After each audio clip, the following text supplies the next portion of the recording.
Welcome on in to the end of a day, aka the overnight edition of From Day One. Well, I was going to say we start in the mailbag, but there is nothing waiting for us there. So let's get set with tonight's Midnight in the Desert. We go to September 15th for tonight's episode with Lloyd Auerbach as the guest. Tonight's topic is parapsychology, ESPs, and near-death experiences, NDEs. So, as the Great One would say, from the high desert and great American Southwest, here's tonight's Midnight in the Desert as we march through Dominion on the overnight. From the high desert and the great American Southwest, I bid you all good evening, good morning, good afternoon, whatever the case may be, wherever you are in the world, all the time zones covered like a blanket by this program, Midnight in the Desert. I'm Art Bell. Glad to be with you. We only have two simple rules, lots of bad language, and you can call all you want. Are you paying attention? No bad language and only one call per show. That's the rules. I wonder how many people just let that go by. Yeah. Hewlett-Packard is going to lay off, it appears, another 30,000 people. Wow. That's a big hit, probably in the number next month. 30,000 from Hewlett-Packard. What are they doing? Cost-cutting, certainly. But that's a lot of people, and that's many announcements now. Hungary has sealed off its border with Serbia with massive coils of barbed wire. I wonder if they're going to make Serbia pay for it. Anyway, they're detaining migrants trying to use the country as a gateway to Western Europe. I understand the fear that they're going through, and what it is they're afraid of Muslims, frankly. They don't know who's mixing in with these people because they're coming in such droves. There's no way to check them out, and I agree with that. I mean, you don't know what you're getting. But as a result, everybody is being treated poorly. These are not just... I mean, they probably are just poor people trying to get the hell out of the way of what's going on in Syria, but, you know, among their numbers. One story that I have to talk with you about today. Now, last month I told you that there was big buzz going on about the month of September, right? And a few people looked it up and said, gee, I don't see anything. I don't see anything about September. Well, here it is. Now, what I'm about to read you came from the Before It's News site. It should be called Before It's Ever Going to Be News. Anyway, let me read you what I got. Dateline Vatican City. Now, this scared the hell out of me. Honestly, it did. During a sermon at St. Peter's Square on Sunday, this is not real news, folks. It's not. During a sermon at St. Peter's Square on Sunday, Pope Francis spoke of a forthcoming event in which the earth will be consumed by hellfire from above, and asked Christians around the world to absolve themselves of sin in the days and weeks ahead. In a statement released by the Vatican Tuesday morning, Pope Francis, who is scheduled to arrive in the U.S. on September 22nd, announced that he's been visited on 3 occasions, get this, by heavenly beings who most recently have warned of an impending crisis that could have dire consequences for all life on earth.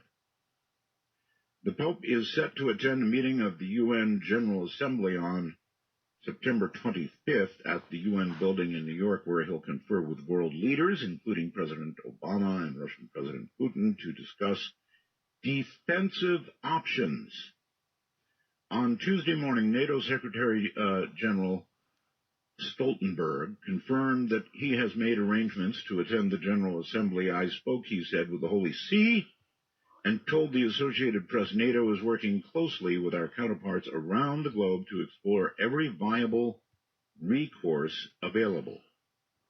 Now, if you usually, before it's news is pretty good, all right? It's of the sites that you look for paranormal stuff, it's one of the better ones, but why they're on this, I don't know. But I read it and read it again. It scared me, but good. There are references to the Associated Press in here, which are partially true, but the Pope said no such thing.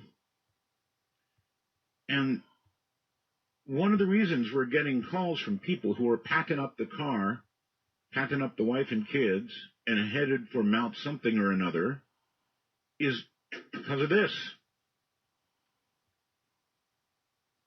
We started thinking about it earlier today and looking for, AP references and that sort of thing. Nothing on the AP.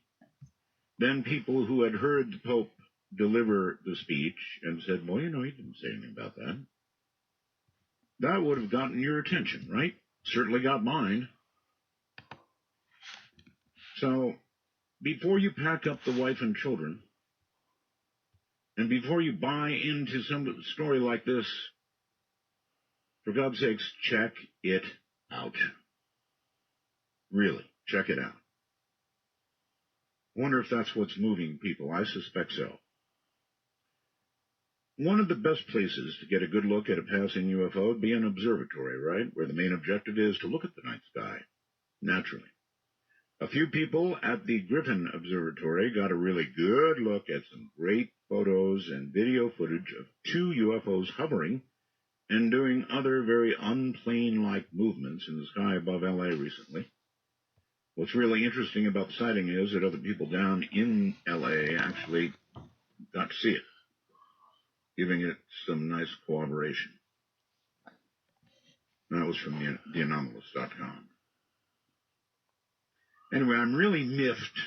This story stole about 45 minutes of my life today. Not only that, but I said, hey, hon, my Catholic wife read it. And she got really serious looking and said, well, I don't think I've committed any big sins. I better get to church.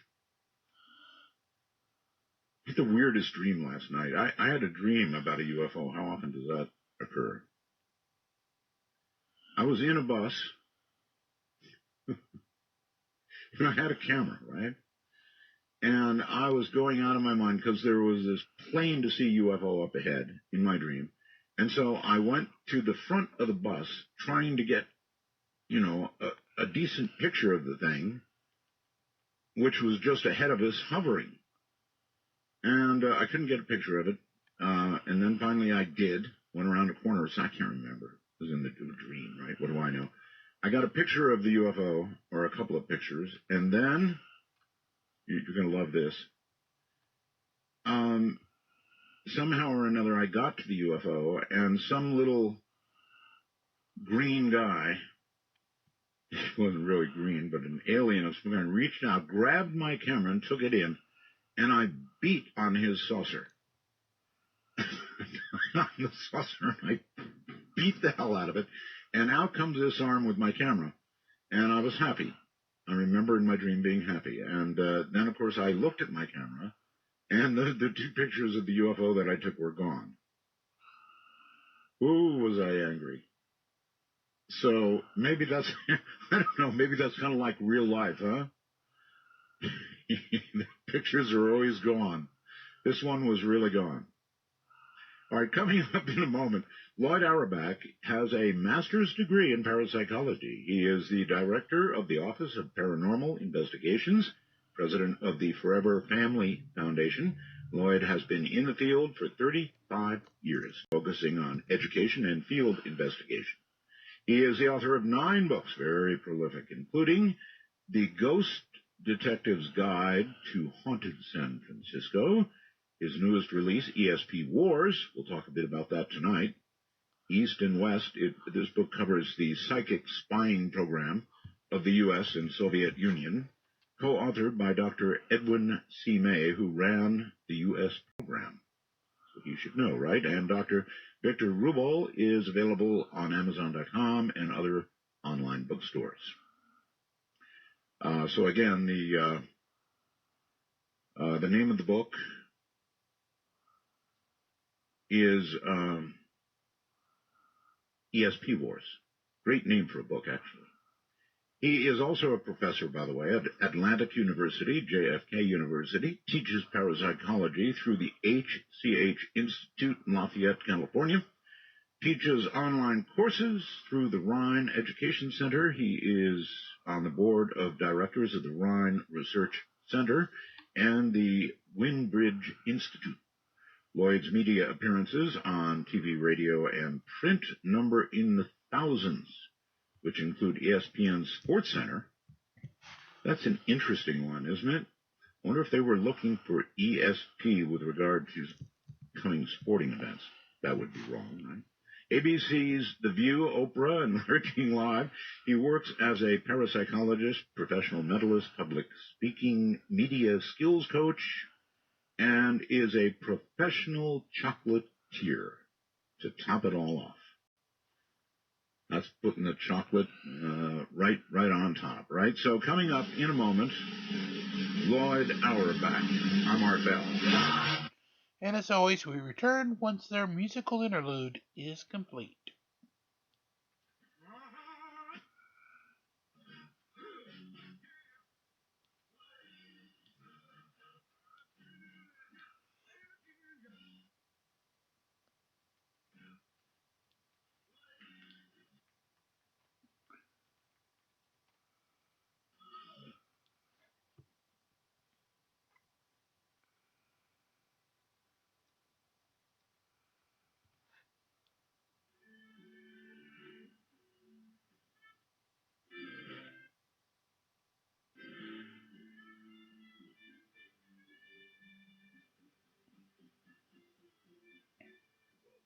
Sweeps across America, you found an oasis for the mind. To call Midnight in the Desert, please dial 1-952. Call Art, that's 1-952-225-5278. Oigar. My friend Bob Crane. Oigar. Oy vey. Oy vey. Good evening, Bob, if you're out there listening. Back to Lloyd Auerbach. Lloyd, welcome back. So all of these things that you investigate and have been investigating for now 30 years, including ESP, all of them actually either go to our abilities that are beyond the obvious and physical, or our everlasting, hopefully, soul. Yeah, I mean, what we study in parapsychology can be looked at as relating to consciousness, whether you are a materialist believer, basically that's just the brain. It's still, you're saying that consciousness is resident in the brain, and that's where ESP and mind over matter happen to be. Or if you do have some acceptance or belief, or at least an awareness that it's possible that consciousness can survive the death of the body, can reach out beyond the body and beyond the brain.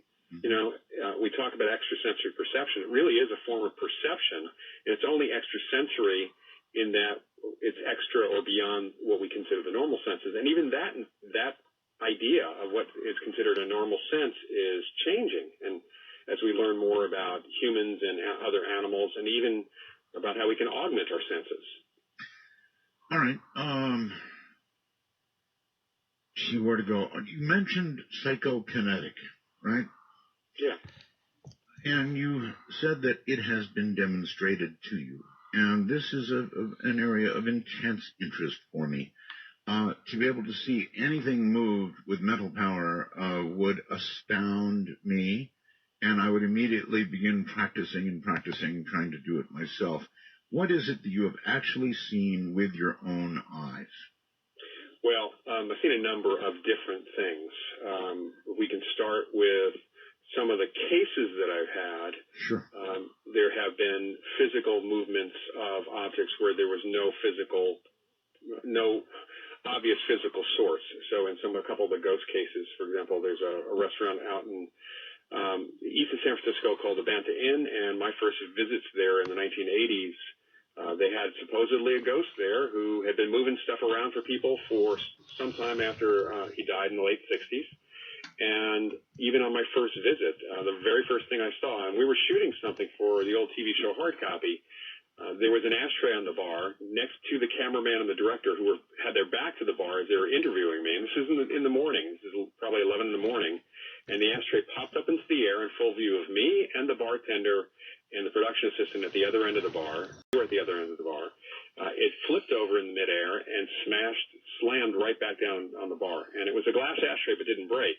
The camera guy and the director both heard it. Everybody else saw it. That was a pretty impressive thing, and that hadn't even been the first thing that I'd seen happen. So that's a good example. At that place, we also had a chandelier just start swinging and then stop literally without momentum, just stop short when we had a medium with us who was talking to the ghost ostensibly, and he stopped it for her. See, either one of those things would do it for me. Trust me, an ashtray rising into the air in front of my eyes, smashing back down, a chandelier swinging, and then stopping immediately. Either one of those things would so do it for me. I've done experiments. During the years that I've been on the air, we talk about all this so much, I've taken pencils and I have balanced them ever so delicately on the table. Got a pretty flat table. And then I have pushed on them, I have yanked on them, I have pushed my mind at them so hard that something ought to happen. It never has. Well, the one thing I've learned over the years, working with Martin Caden back in the 90s, he was able to turn small targets under glass, and actually he even did it standing outside a vacuum chamber, an atmosphere chamber, and had the targets inside the chamber with a fan that was not able to turn the targets. He was able to still move these things. And it turned out that what he learned when he learned how to do it, it was not about concentration or pushing hard. It was about actually kind of seeing things happening and basically letting go of your emotion and kind of, I have to be trite here, but trust the force. You have to kind of trust it to move, to see it actually moving at that point. So in other words, visualize it occurring. Right. But, there's a problem here with psychokinesis or PK, and that is it's very much, what happens in PK is very much related to performance psychology in general. And, sports psychology has more to say about this area of parapsychology than I think any other area, because it really is about doubting that something is even possible. If you think it's impossible, nothing's going to happen. And your conscious mind gets in the way of moving things. And try as you might, there's still that belief that, I've never done it before. I don't think I'm going to do it, but I'm going to try. And as Yoda said, there is no try, there is only do. All right, I wanted to ask you, that brings to mind, you were on ESPN Sports Center, right? Yeah. Why? What did you do there? 25th anniversary edition of the Madden football game, NFL video game. Yes. They were doing a very big thing, and apparently there was a Madden curse. It was thought by many people that the player that was on the cover would get injured and would actually no longer be able to play, and that apparently happened. There were a couple of players, as it turned out, who were featured on previous editions of the Madden game, and bad things happened to them. But there were a lot of other players where nothing happened to them, and they had me basically talking about the curse and curses in general. And this actually kind of goes back, honestly, to the PK thing, because if you believe you are cursed, you are cursed. And it doesn't matter if anybody else said anything about it. It's kind of the reverse of the placebo effect. Yeah, well, what about Boston? I mean, what about that curse? You mean the Red Sox? Yeah. Well, that lasted a long. Probably have more of a curse than anything else. But that lasted a long time. Yeah, I know. As a curse of the Bambino, I believe. There may be belief. It could be the entire the fan base may not be maybe doing themselves a disservice by even considering that there's a curse. You really think it could be a matter of intention? In other words, the people in Boston were so used to getting right up there and losing that they actually brought it on? Well, either that or else the coaches and the owners just simply have never put the right teams together until a certain point. Well, that's being very practical of you. Yeah. I mean, really, it did go on for a long time. I mean, of course, Chris Bambino, that was very well known, and it was general knowledge in Boston. So maybe they brought it on themselves. Could be. Yeah. It's where there is this thing called the placebo effect, which doctors, pharmaceutical companies measure their medicines against, and placebo is, whether it's a sugar pill or a saline solution, it actually works on people. People actually do get better because they believe that what they're being given, even if they're told it's a placebo, they can still actually have a positive effect on their own bodies. And it doesn't happen with everybody, but a lot of the medications that we're given or that are out on the market only have a very, very slight margin above placebo. And placebo doesn't have the side effects unless you tell people that the side effects are there. That reminds me, Lloyd, I'm so sick of watching TV. I guess it is a rule that drug companies must advertise every conceivable side effect known to mankind, up to and including death. This is their legal disclaimer so they don't get sued. Yeah. So I was going to make a fake advertisement for a pill. I mean, sick of your friends taking pills, not taking pills yourself. Here's a pill that does absolutely nothing. And then I was going to list every possible side effect, up and including death. But you'll never feel again like you're alone in not taking pills. Right. But, you might actually accidentally kill people with a little nocebo effect. And get sued. Reverse of the placebo effect. That's right. And get sued, no doubt. Certainly in modern America. Yeah.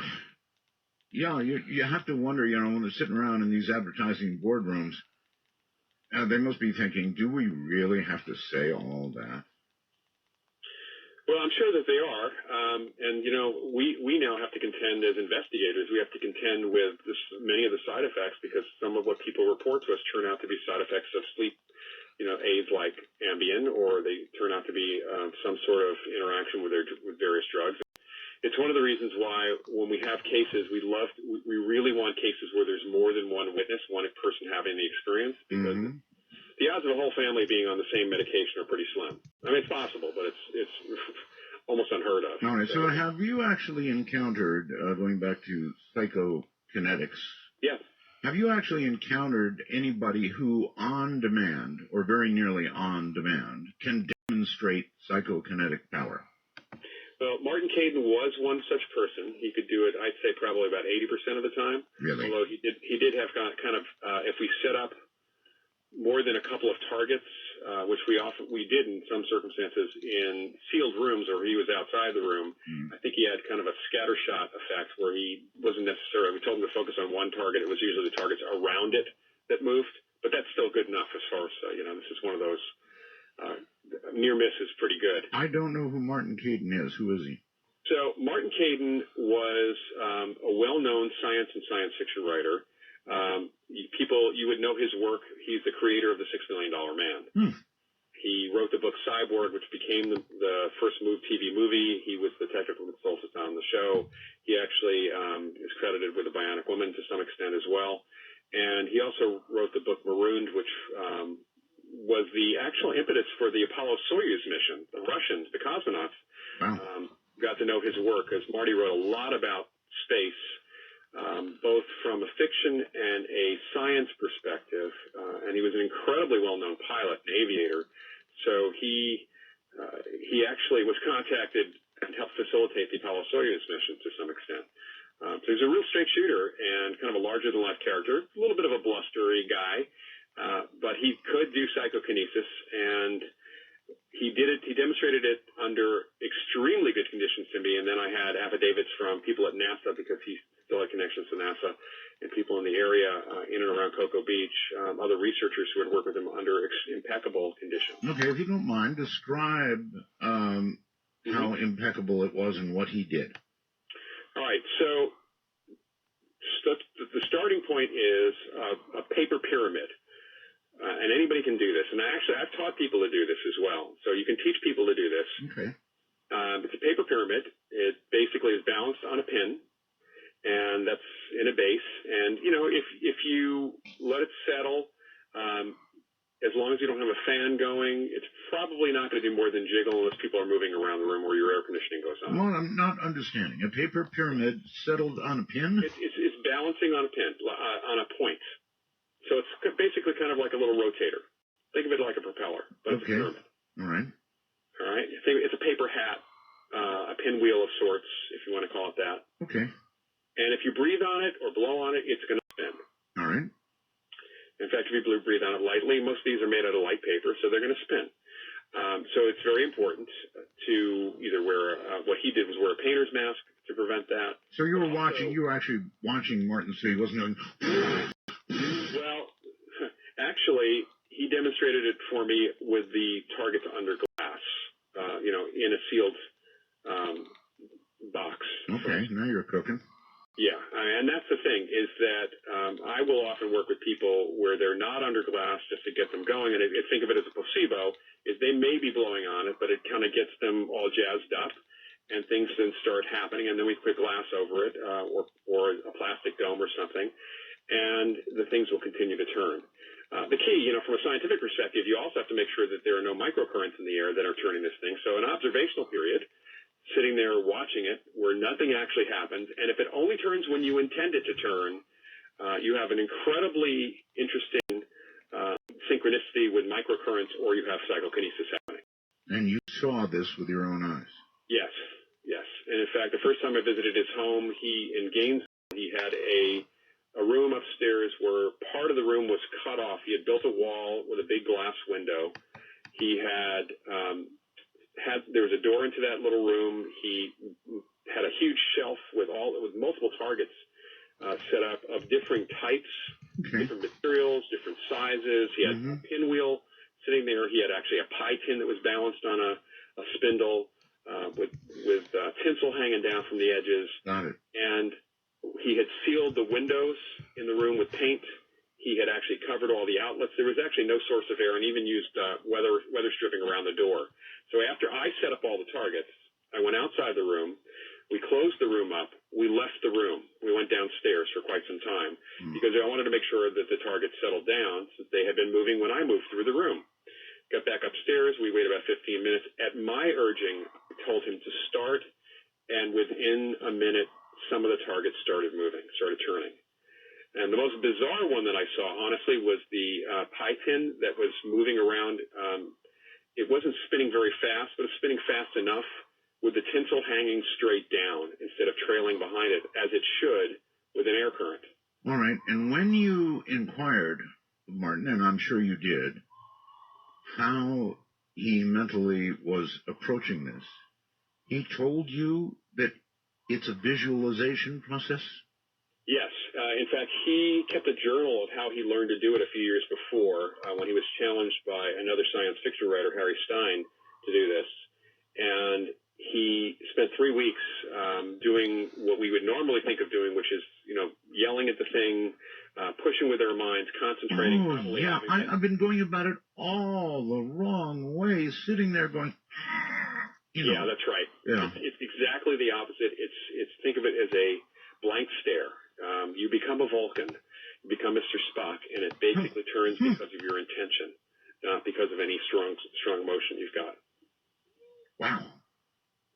Yeah, in fact, it's kind of like what people did and I've done these myself more recently, the spoon bending parties that Jack Houck did and other folks did back in the early 80s, where you'd actually get a bunch of people kind of, it's more chaotic, of course. You have them yelling at their spoons to bend, and you'd see people after a little visualization induction that he did, and I do this now with groups, you'd see these people get blank stares. Their faces would go blank. They go into a light-altered state. And sometimes, a lot of times they're using their strength to actually bend these things, kind of like a shock movement. But you end up with people twisting and tying very cheap spoons and other metal rods and other things into odd shapes that would normally snap.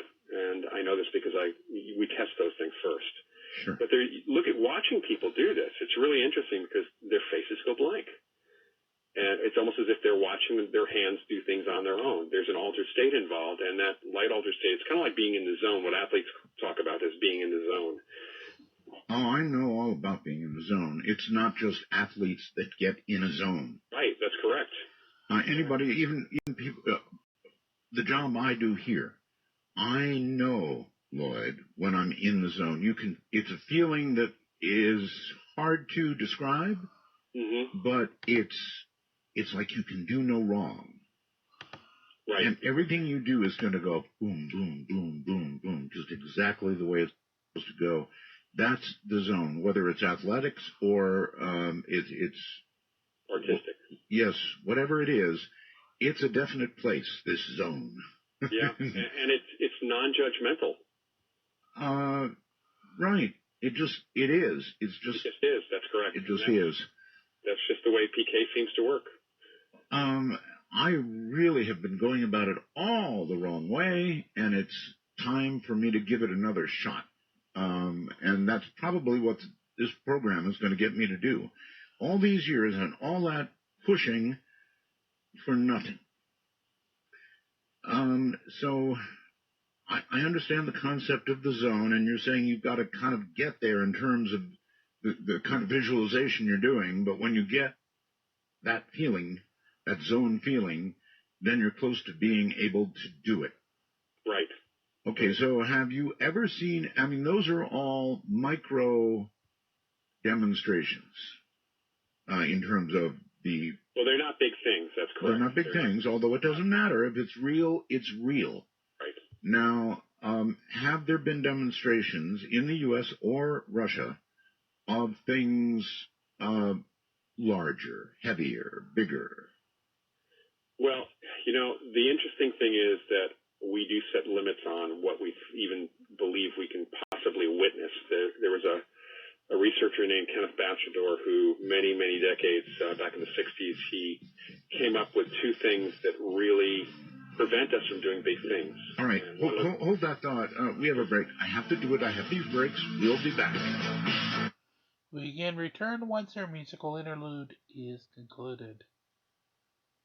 Lloyd Auerbach, Parapsychology, ESP, and NDEs. If tonight's Art Bell's guest. I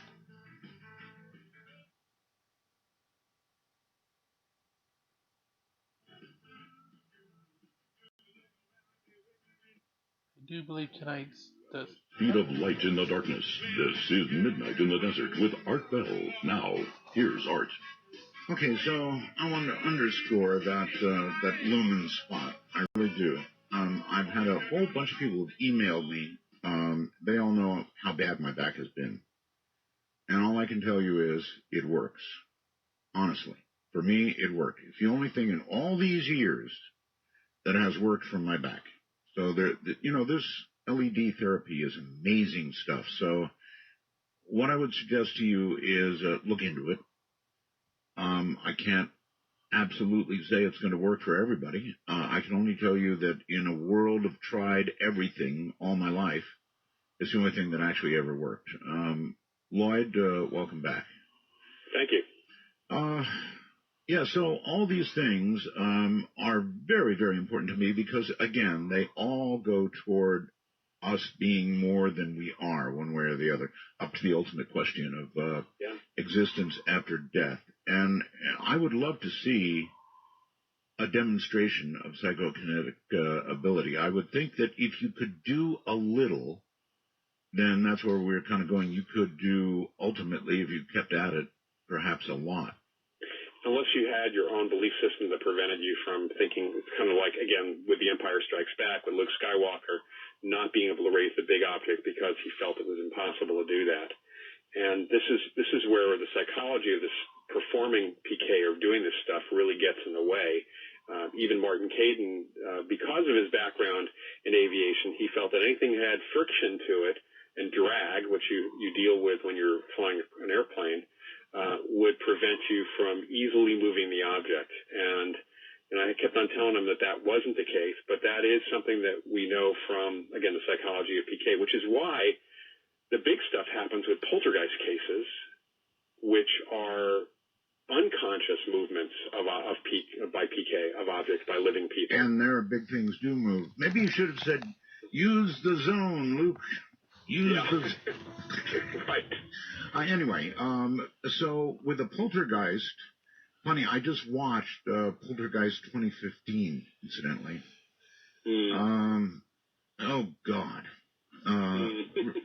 I hear the groan and the so you watch these movies, right?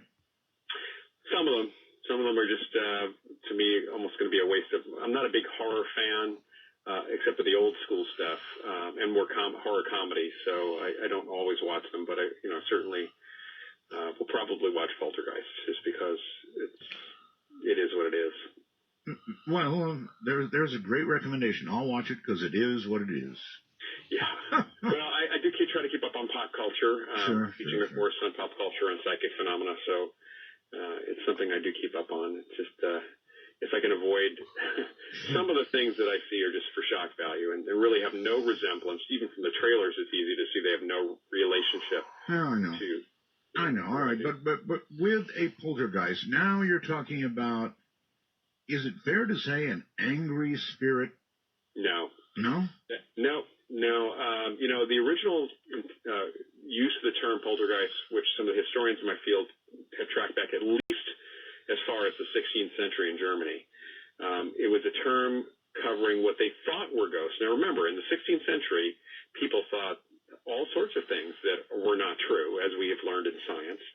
And one of the things they thought is that there were spirits responsible for the movement of objects, which was very chaotic and physical. So unlike your typical ghost case where some people might see or experience things and not everybody does, in poltergeist cases, it's purely physical. There's almost never a sighting of a ghost or hearing. How about a playful spirit? Well, again, there's no indication that there's a spirit there at all. There is movement of objects. But what we have learned, is, especially over the last 100 years, and especially in the last 75 years, thanks to the late Bill Roll, is that it's a living agent. It's a living person's unconscious that has caused these things. Oh, they're unconscious. It's their unconscious. It's not a conscious thing that's happening. And it can happen either because of stress-related things that are stressful in their life, kind of a telekinetic temper tantrum. That's kind of what it is. Or in a percentage of the cases, it seems to be related to a neurological state. And there has been a tie to some of the poltergeist agents having epilepsy or epileptiform activity. And that the poltergeist activity itself may, in fact, be the seizure. So this is not a spirit at all. The term poltergeist, the way we use it, it's not. It's not. It's pretty rare, actually, for ghosts to move things, and they certainly are not the chaotic stuff that we see in poltergeist cases. And again, with rarest of exceptions, ghosts are not seen in poltergeist cases. They're not experienced at all. And mediums don't pick anything up. Psychics don't pick anything up. It all seems to come from a living person. Okay, so if there's something going on in your house, the first people you ought to look at are the ones around you, and or in the mirror. In the mirror. The way I can put it is we have all, when we're under stress, had issues with our technology, whether it's the printer not working or especially, when I've talked to college students, there always has not. They're under stress, they're under deadline, they have to print out their paper to take right in because they're already late for class, and something screws up. Okay, all right. Here's a key question for you, Lloyd. Have you ever shot a computer or a monitor or a keyboard? And when I say shot, are you being literal? Yes, absolutely literal. Take it out, set it up, put it around in the chamber, and blow its little. You get the idea. I have wanted to, but I have never done that. I've done it once. What I find is that I'm stressed out. My things just don't work right, and it's my little poltergeist thing that's happening at that moment. I'm probably fully capable of a telekinetic temper tantrum. If I could do it. Pretty much everybody is in our society today. Now that you've taught me how to do it, look out. I'm kidding, kind of.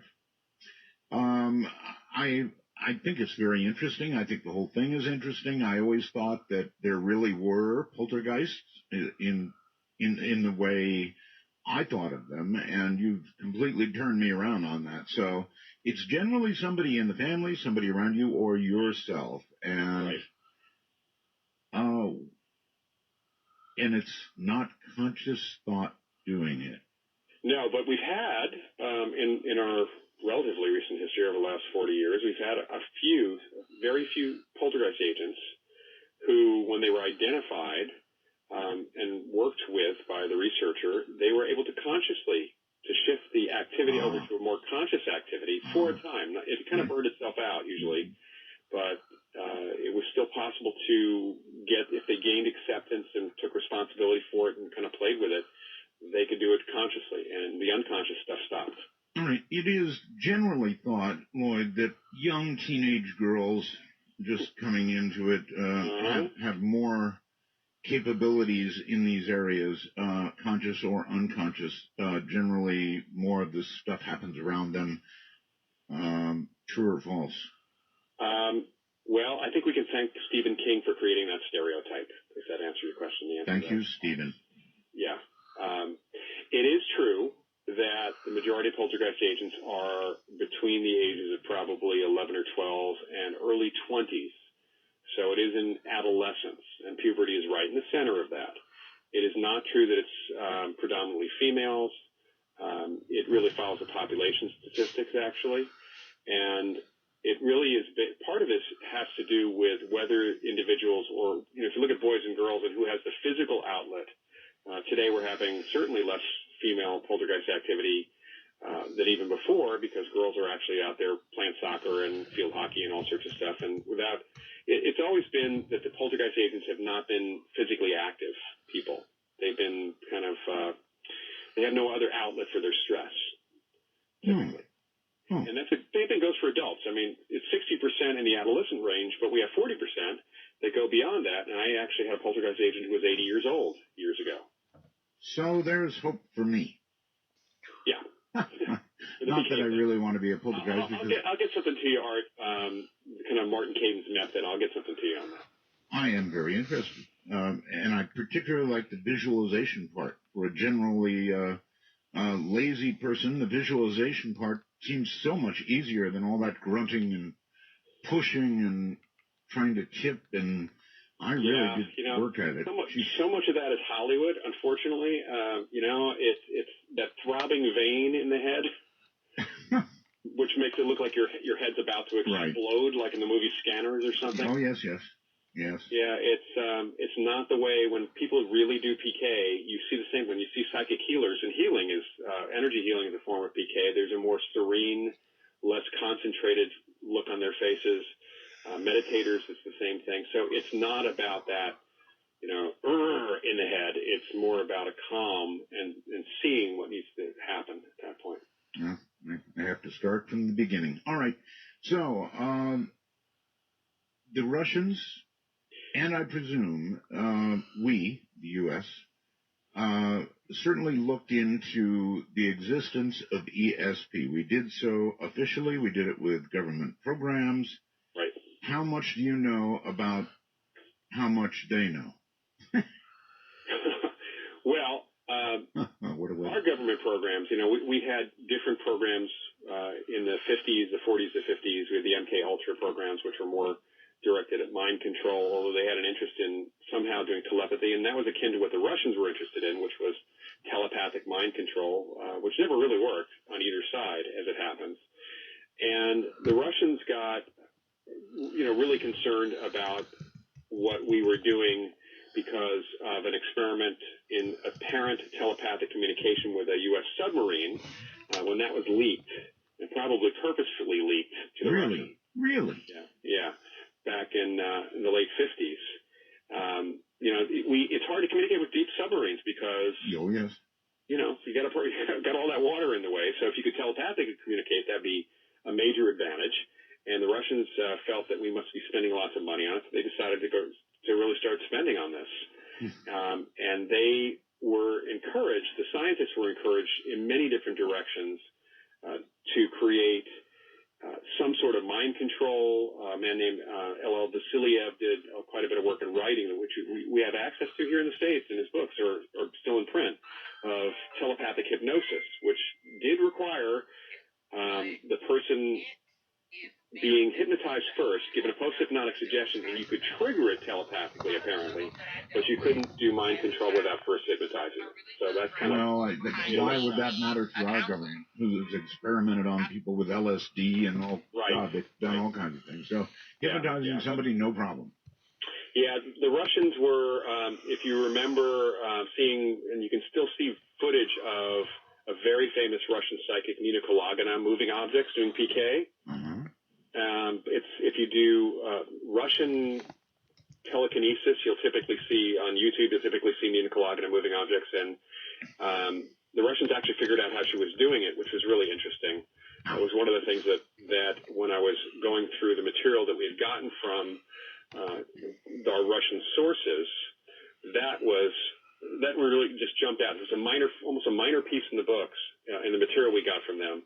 And it was very interesting because Kolagina was doing something. This is back to what you said about us being more than we think we are. Yes. And that's what keeps me in the field, honestly. It's that idea that we set limits on ourselves, and we are more than we think we are. So here's Nina Kolagina, moving objects, including non-metallic objects. And what they find out is that she was stressing so much that she sweat a lot. And in her sweat, when they analyzed her sweat, was contained histamines, as in the stuff that we take antihistamines for. I know what those are. And histamines do react to electrostatic fields. So she's picking up an object, putting it back down, her sweat's getting on them. She's then generating an electrostatic field of enough magnitude, which our bodies can generate biologically, to actually move the objects. So, well, even that's impressive. Now, here's the thing. I had my co-author, Ed May, does not really believe in psychokinesis. He fully believes in precognition and remote viewing because that's what he did and it continues to do. But he said, well, there you go. There's an explanation. That's not psychokinesis. But if we define psychokinesis as mind over matter, she certainly didn't know how her body could generate histamines or an electrostatic field. She just knew she wanted to move the object. Did they actually measure the electrostatic field? Because yes, apparently they did. At least that's the information we got from General Savin and General Ratnikov. All right, that's really something. Electrostatic field. I've got to think about that. That'd be quite a bit of voltage from the body, right? Now, we're going to open the lines pretty soon for Lloyd Auerbach. I'm Art Bell. This is Midnight in the Desert. And again, we'll return once the musical interlude is complete. We may not be able to finish the next segment in its entirety, but we will try.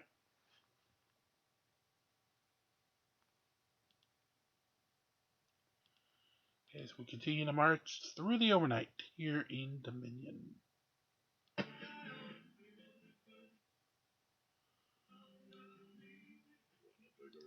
From the high desert and the great American Southwest, this is Midnight in the Desert, exclusively on the Dark Matter Digital Network. To call the show, dial 1-952-CALL ART. That's 1-952-225-5278. The zone is such an interesting topic. It's actually something I know a little bit about. The zone is like a very special place. Call it what you will. It's like the Force. But I've been there so many times, and I know when I'm there. By the way, I'm close. I'm close right now, actually. Lloyd Auerbach is here, and he's a really, really interesting guy. Anything at all in, the genre, he apparently is prepared to talk about. And I've got somebody, I get messages as I do the show. And Monrovia sends me I have to be so careful how I say this, sends me a wormhole message about shadow people. And what does Lloyd believe about shadow people? What is the nature of this phenomenon? Do you know anything about shadow people at all? Well, we have cases which may not fit into this. Certain authors have kind of defined that there are multiple types of shadow people. The ones that we deal with, the shadows that we deal with in parapsychology tend to be, you might say, not well-received signals from a ghost. or from the background residual memory that's in the place. Sometimes people pick up kind of a fuzzy image and it gets seen as a shadow. The cases we have where people see dark shadows, they tend to eventually resolve themselves into looking more human, or can be identified by other people.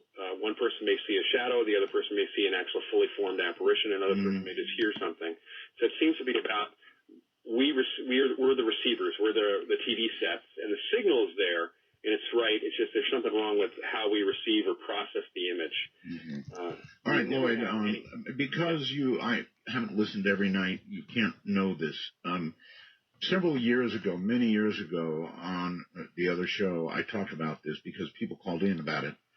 And I found it interesting, and then I suddenly found it fascinating because people were sending photographs and talking all about it, and I had never heard of shadow people. And so many years went by, and before I started doing this program, I don't know, a couple weeks before at least, maybe 3 weeks before, I was sitting at my computer. I was starting to do prep and reading for the show, and spending a lot of time on the computer very late at night. And I saw one, Lloyd. Here's what happened. I had been hours and hours on the computer, and I saw something to my right. And I looked over, and there was like a human form there. Not arms outstretched or anything, arms down, I guess, but a human form of some kind. And then I went, well, I sort of went into shock for a second. I turned around, it was gone. I looked back behind me, it was there. And at this point, I'm really, really freaking out. And I swung back toward the computer, and then it was on my left. And oh my God, I told the audience about this. I went around the house, checking windows, doors. I actually got a gun. It really scared me, Lloyd. Whatever it was, it scared me. And here's my theory, for what it's worth, which ain't much. And that is that staring at a computer for hours and hours and hours begins to adjust your brain to the refresh rate of the computer, whatever, that happens to be.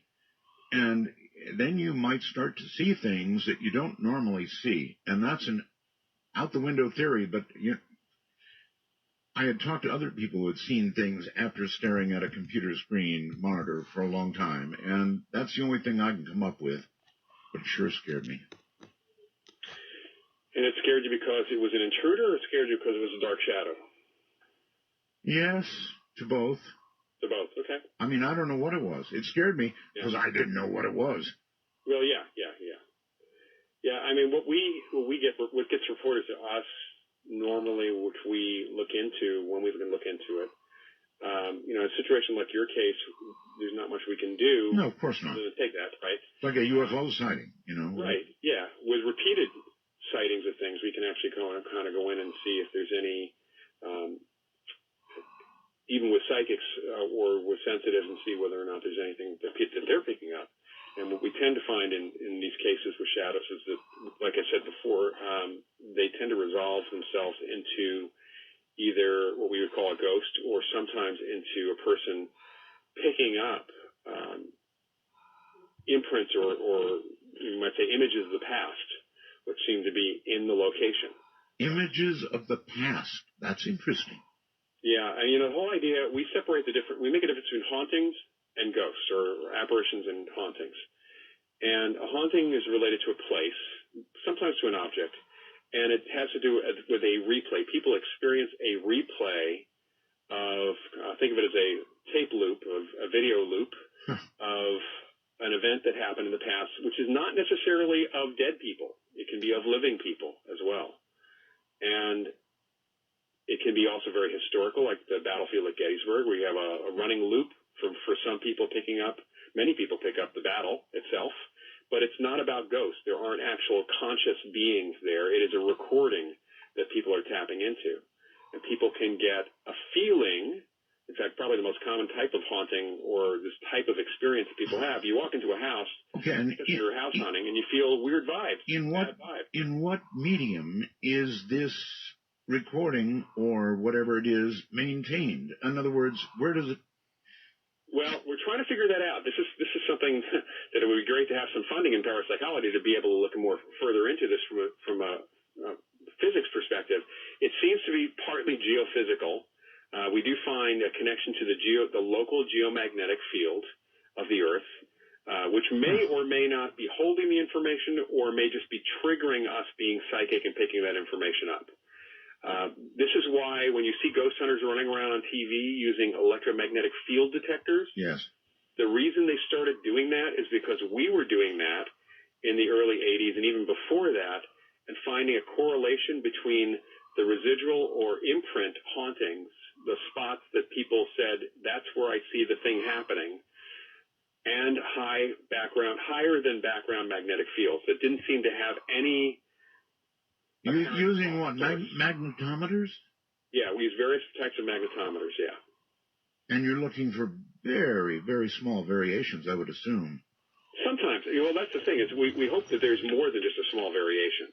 But even finding any variation in a consistent manner, if the corner of one room in a house is where people are feeling they have a bad feeling there, or they are seeing visually in their minds, or even what they think is their eyes, they're visually seeing something, somebody killing someone, which has happened in a few cases.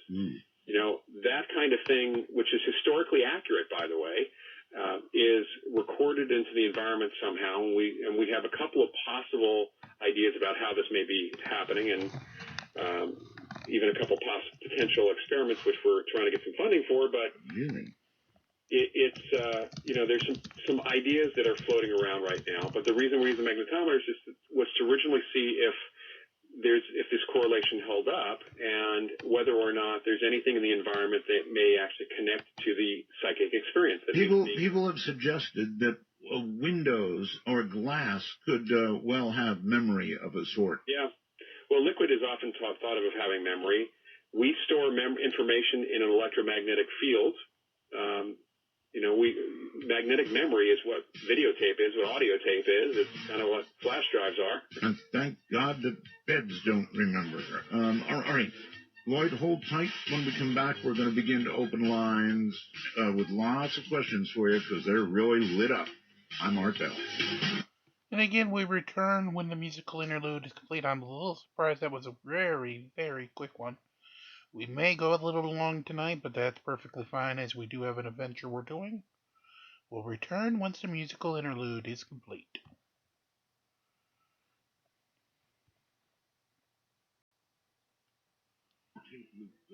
In the universe that occasionally gets seen again and again and again.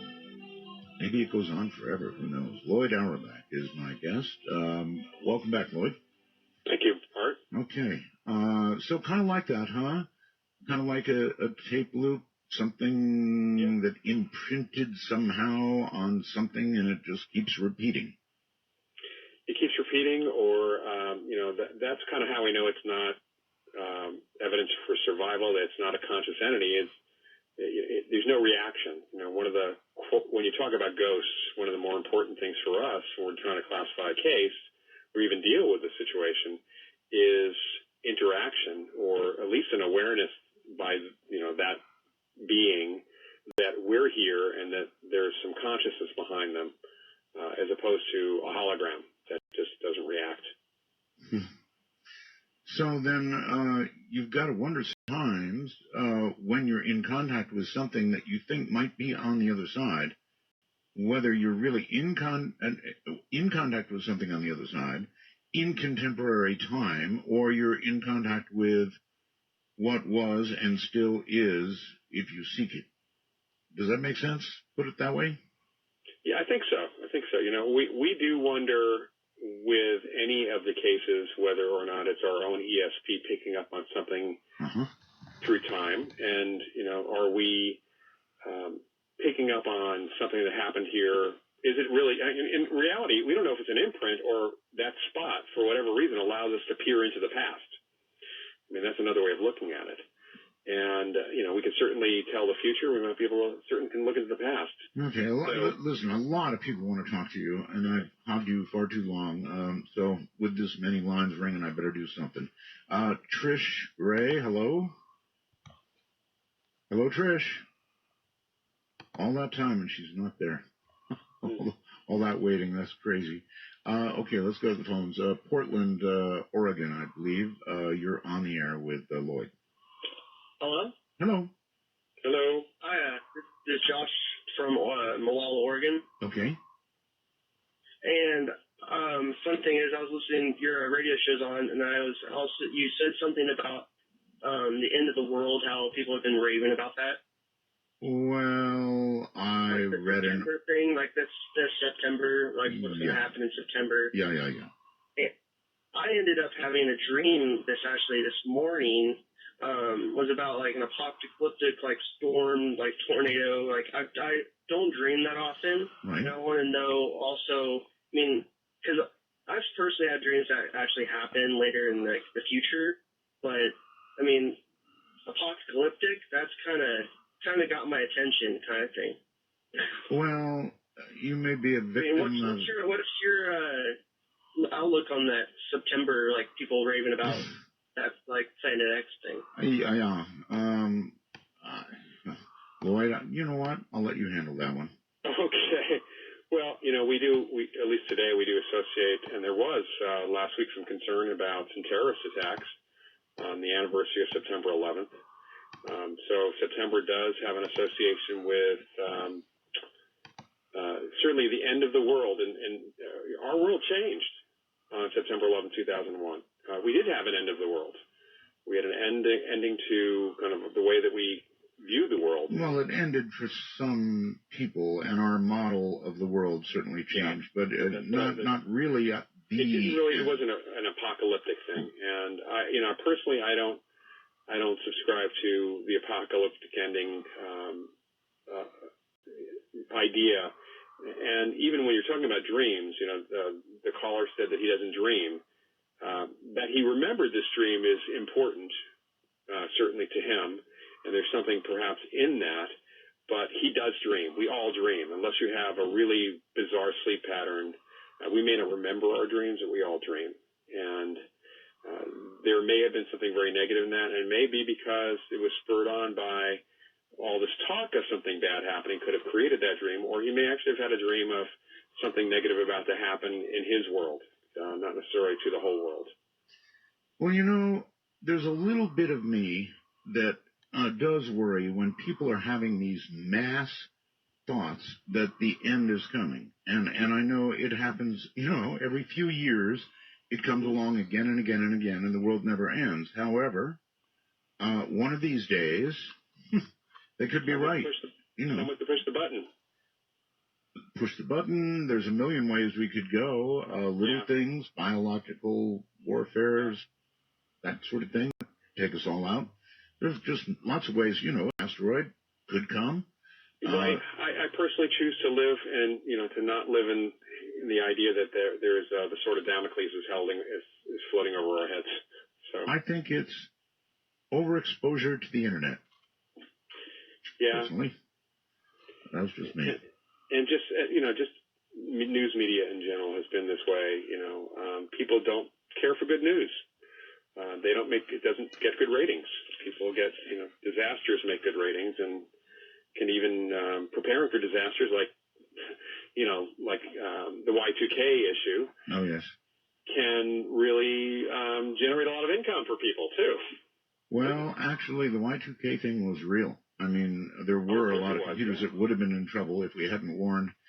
Anyway, we did a lot of stuff there that was potentially real. It may or may not. We don't even know what would have happened if we hadn't done anything, except that stuff would have happened. We just don't know what would have happened. That's right. I hear something in the background. Is that a kitty cat or is that a child? Yeah, you did hear a cat in the background. Yeah. I thought it might have been a cat. All right, Scott on Skype. You're on the air with Lloyd. Hi. Hi, Art. Hi, Lloyd. Hi. I've wondered about this for decades, 30 years at least. I am pretty good at psychometry, holding something, an object, and getting impressions from it. about the person or the object or the history. Yeah.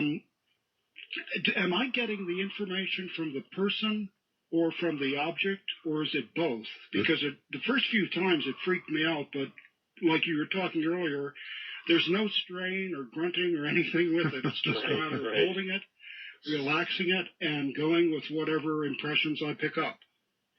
Well, psychometry is actually fairly easy. It's of all the psychic abilities, it's one of the easier ones, I should say, for people to at least tap into a little bit. And when I was talking about hauntings a few minutes ago, if you think about a house is just a big object. So when people are having these experiences, they're kind of doing psychometry on the house or parts of the house. What you're picking up on, we're not sure, and this is where we get these models of what's going on with hauntings too. We're not sure if the information is imprinted in the object that you're holding, or if the object is some kind of focal point. It's a focus. It's kind of like the coordinates in a remote viewing experiment that lets you zero in on the target, which is the person or the history of that object. So it's still kind of up in the air for either one of those things, but people do amazing things with psychometry. That's how some police psychics actually work too. And archaeological psychics have worked with psychometry quite a bit. Well, Jet is flying over, sorry. I found it to be very impressive and very detailed. I mean, I did once, reading once for someone who said the hair on the back of her neck stood up because I was describing events about places and people I'd never met or never been to. Sir, next time you call, make sure you turn down your jet. Okay, I promise I will. Well, they're flying a different pattern because of the rain tonight in San Diego. Okay. Anyway, it's very interesting. He's right. If you hold an object, you can get a kind of I don't know what the right word is, a story, a sense, a feeling. What is it, Lloyd? What do you call it? It's, you're free associate. You open your mind. You just start talking about this is literally what remote viewing is also. You're kind of using a focus. In this kind of case, it could be the information that's imprinted. When you're telling stories, doing psychometric reading, you're telling stories about the person's past. The question would then be, was this object actually in the location at the time of those stories, which would indicate that possibly the object did absorb the information, or if the object just simply belonged to the person, but that person didn't have it at those locations, then you really are using it as a focal point. Well, this one particular one that was really impressive, the item my wife had at the time had belonged to her mother, and it was about events happening to her mother's siblings when they were children. And it just blew us both away. It was really incredible. But thanks for the information. I'm going to do more research. All right. Thank you very much for the call. And that is where we will leave it for this evening. We're already in overtime. And with that third guy not doing anything on this particular deal, this guy here, you see down there, he hasn't moved at all in quite a while. There isn't going to be really anything we can do. So we will bring this day to a close. Like, share, and subscribe. Get us to those goals of 50,000 viewers, 1,000 subscribers. So Boxing Extras will send us those nice red packages, and YouTube will actually just pay attention to us, which we appreciate. Of course, CoinBase and Ibotta below, fill them out. I'm not going to go any further because we are, of course, ahead of time here. And until tomorrow, make sure you do come on back as we continue to march on through. It's always a great new world to release the Krakens. Have a great evening, enjoy your sleep, and we'll see you tomorrow as we continue to march along here from day one. Have a great evening, everybody. Enjoy your rest. And as always, make sure you do like, share, and subscribe, please.